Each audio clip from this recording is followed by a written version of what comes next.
Here with reaction, the author of Trump Up, Harvard Law School professor Alan Dershowitz, who many in the media said I'd never invite back on the show, which is totally untrue, and Fox News legal analyst Gregg Jarrett. Welcome back, both of you. Greg, I know you've been pouring through all of these memos. Right. What is remarkable, I think, is what Ed Henry picked up on. I'm not sneaky and I don't leak. Okay. Well, apparently he's sneaky and he leaks. We know he's sneaky and he leaks, and so that puts a lie to that statement. The two things that jump out at me is that the president expresses that he's got this Russia cloud hanging over him. Can you look into it and clear it up and lift the cloud? Because Comey had told the president, he didn't find any wrongdoing on his part. And when the president says, please lift the cloud, Comey says, we're running it down. The other thing that strikes me is there is absolutely no evidence here of any obstruction of justice. This is recounted conversation exactly as his testimony. There's nothing else in there, no red flags, no smoking gun that would incriminate the president. And so as Trey Gowdy, who had seen this several months ago, said, it's the best Exhibit A defense of President Trump. Mm-hmm. Let me go to Professor Dershowitz. And Professor, you're always welcome on the show, whether we agree or disagree. I have deep respect for you. And I know we disagree on a lot of the Hillary part of this, which I'll be glad to get into. But let's first go to the leak. That's a crime. If we're going to be technical, 18 U.S.C. 793, Gregg Jarrett, you've taught me a lot in the last year. Number one, when you couple this, nothing about Russia collusion, Rod Rosenstein's statement to the president that he's not a target in either case, the New York case or Mueller's case. Does that not put emphasis on the fact that there was no collusion whatsoever? Well, collusion is not a crime. I have seen no evidence of collusion. Obstruction of justice can't be charged against a sitting president for exercising his authority under Article 2 of the Constitution. But if I were the president, I would be concerned about the Southern District of New York, which is probably why he brought Rudy Giuliani onto his team, who was the former U.S. attorney in the Southern District of New York. Because, as I've told clients for 53 years, you can't have any confidence that your best friend, your brother, your sister-in-law won't flip if the government charges them with serious crimes. You can charge people with a series of technical crimes that could result in life imprisonment. The pressure is intense. And then the pressure is not only to sing, but to compose, because what happens is a witness knows that he'll get a better deal if he can elaborate, if he can make up stories, if he can tell the government what the government wants to hear. And that may not always be the truth. So I don't think that President Trump is out of the woods yet. I think he has to be concerned about the Southern District of New York. I don't think he ever had any real vulnerability from the special counsel's investigation of the Russia thing. But I'll tell you, all this stuff that's coming out now confirms what I've said from day one. There should have been a nonpartisan National Commission of Experts looking into the entire 2016 election, faults on all sides. What was the Russian effort? What did they do? What did each of the candidates do without recrimination, just to avoid a repetition of this in the future? When you start by looking for crimes, you don't end up getting the truth.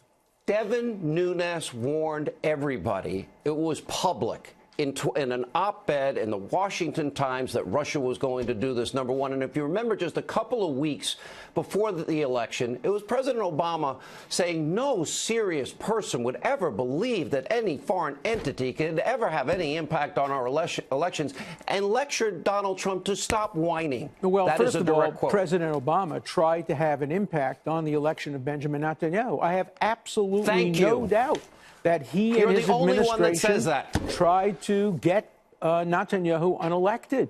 And, the United States has tried to influence foreign elections, going back years and years to Central America and South America. So, of course, we should be concerned with the Russians trying to influence our elections. Now, what we did is nothing compared to what the Russians tried to do. Now, whether they succeeded or had any impact, I don't know. But I do think that this is a national problem that all Americans should be concerned with on a nonpartisan basis. But this is something that the Russians have always and this is a done. nonpartisan comment. I'll throw this to Greg. That's why you can't take classified, top secret, special access programming information and, to avoid congressional oversight, put it on a mom-and-pop shop server that Comey even wrote in his original exoneration of Hillary Clinton that we believe probably Russia, foreign intel agencies got a hold of. Let me ask you about this criminal referral today about Andrew McCabe and the fact that Comey could be a witness against his own number two. Yeah, I mean, you've got Comey who says McCabe's a liar. McCabe says Comey's a liar. Well, somebody's a liar, and maybe actually both of them are liars. Or none of them. Although, I must say that today, the Inspector General said that the lies were, quote, knowing and intentionally made, and they have evidence of that. That's very powerful language. That is. And so I would expect that McCabe would be charged maybe as many as 4 different charges for 4 different lies. And Comey may soon be sitting nearby in another courtroom facing his own charges. I count at least 6 potential criminal statutes that Comey may have violated. And so you agree with Congressman DeSantis' letter. Did you agree with him on the law, Greg? Yeah, absolutely. He nailed the law in exactly the same fashion that you and I have talked about for months, and we have put up on the screen all the different statutes. DeSantis and the other members of Congress cited the same statutes. But I've talked about Let me ask one question to too. Professor Dershowitz, because we're almost out of time. Sure. And this maybe is an area where we do disagree. And I urge you, I know that if I had subpoenaed my server and my emails and I deleted after subpoenaed 33,000, acid wash, clean the hard drive with bleach pit, and bust up devices with hammer, that to me shows full intent, which would fulfill the mandate that even Comey acknowledges as it relates to obstruction. But more importantly, I think you will agree with me, Professor, that if, as a civil libertarian, that when Hillary Clinton pays for a dossier through literally a foreign agent that they hire through Perkins Coie and funnel the money, Fusion GPS, the FBI and the DOJ, nobody verified the information, corroborated it. It's presented to a FISA court. They don't tell the FISA court judge that an opposition party candidate gave it to them. That is we lose our country, in my view, Professor.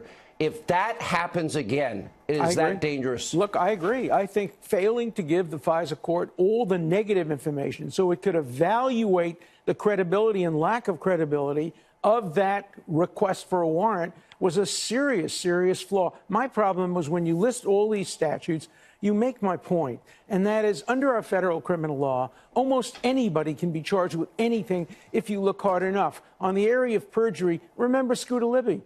I believe he told the truth. Somebody else told a different truth. And so they prosecuted him for perjury. I think that happens more often than anybody thinks. And you have to be very worried about expanding the criminal law and targeting people based on this accordion-like criminal law that every civil libertarian should be concerned about. Well said, Professor. And by the way, you're always welcome, even if you want to yell at me. Great point. I will when I think you deserve it. I know. I'm very well aware. It was all over the place. Thank you, sir. I appreciate your insight. And Greg, thank you.